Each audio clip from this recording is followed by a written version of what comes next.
সম্মানিত দর্শক আসসালামু আলাইকুম। আজকে আপনাদের সামনে খুবই মূল্যবান একটা ভিডিও নিয়ে আসলাম।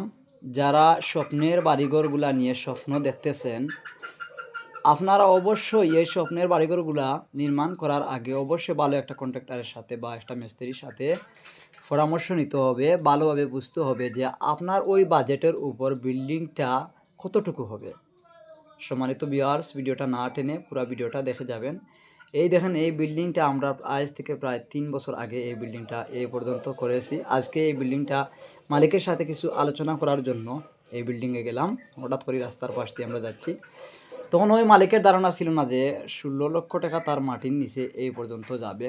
মালিকের ধারণা ছিল না। মালিককে বলছিলাম, আঙ্কেল আপনি কত টাকা নিয়ে এই বিল্ডিংয়ে দাঁড়াইছেন? মালিক আমাদের বলছিল, ওই বাজেট আপনাদের শোনা যাবে না, আপনারা কাজ করেন। তো আমরা আর মালিককে জিজ্ঞেস না করিয়া এই পর্যন্ত কাজগুলো নিয়ে করছিলাম। তখন মালিক বলে, আমার আর কোনো টাকা নেই। কোন এক মেস্তরি বা কোন এক কন্ট্রাক্টর উনিকে পরামর্শ দিয়েছিল যে 20 লক্ষর ভিতরে 4,500 বা 16 রুমের একটা বিল্ডিং কমপ্লিট হবে। অসম্ভব হয়ে দাঁড়িয়েছে মালিক। আসলে মালিকটাও খুব একটা হয়রানির মধ্যে পড়ে গেছে। এখন মালিকের বিল্ডিংয়ে ছাদও হয় নাই। এখন দেখেন অবস্থা বিল্ডিংয়ের। তো আপনাদেরকে দয়া করে বললাম, অবশ্যই আপনারা যারা বিল্ডিং করবেন অবশ্যই বিল্ডিংয়ের A to Z পরামর্শ নেবেন। আপনাদের এই বাজেটের উপর এই বিল্ডিংটা হবে কি হবে না, তাহলে আপনারা অবশ্যই বিভ্রান্তির মধ্যে পড়বেন না বা কষ্টের মধ্যে পড়বেন না। আসলে টাকাটা বেকার খরচ করিয়া যদি আপনাদের বিল্ডিং হয় না, তাতেও কোনো লাভ নেই।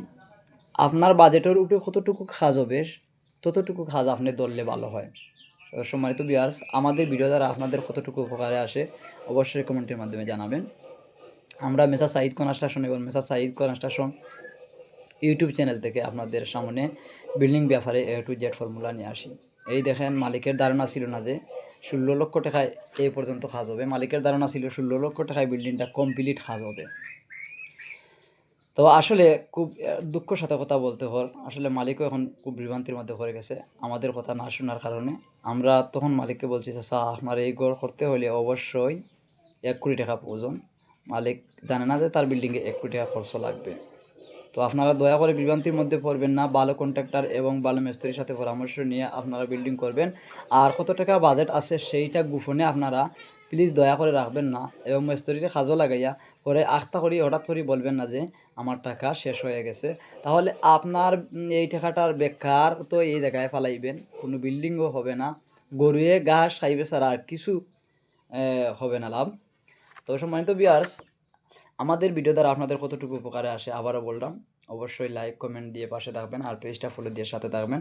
আমরা প্রতিদিন আপনাদের সামনে মেসার সাঈদ কনস্ট্রাকশনের পেজ থেকে বিল্ডিং ব্যাপারে A to Z ফর্মুলা নিয়ে আসি। এই দেখেন বিল্ডিংয়ের কী অবস্থা দর্শক।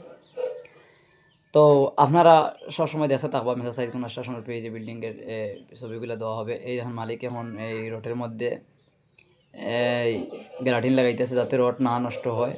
দয়া করে আপনারা আপনাদের বাজেট গোপনে না রাখিয়া মিস্ত্রি অথবা কন্ট্রাক্টরের সাথে কথা শেয়ার করিয়ে বিল্ডিং ওই ড্রয়িংয়ের উপরে হবে কি না হবে না আলোচনা করে বিল্ডিংয়ে দাঁড়াবেন। আমি এই মুহূর্তে আপনাদের এই পর্যন্ত আমার বক্তব্য শেষ। সবাই ভালো থাকুক। ওকে।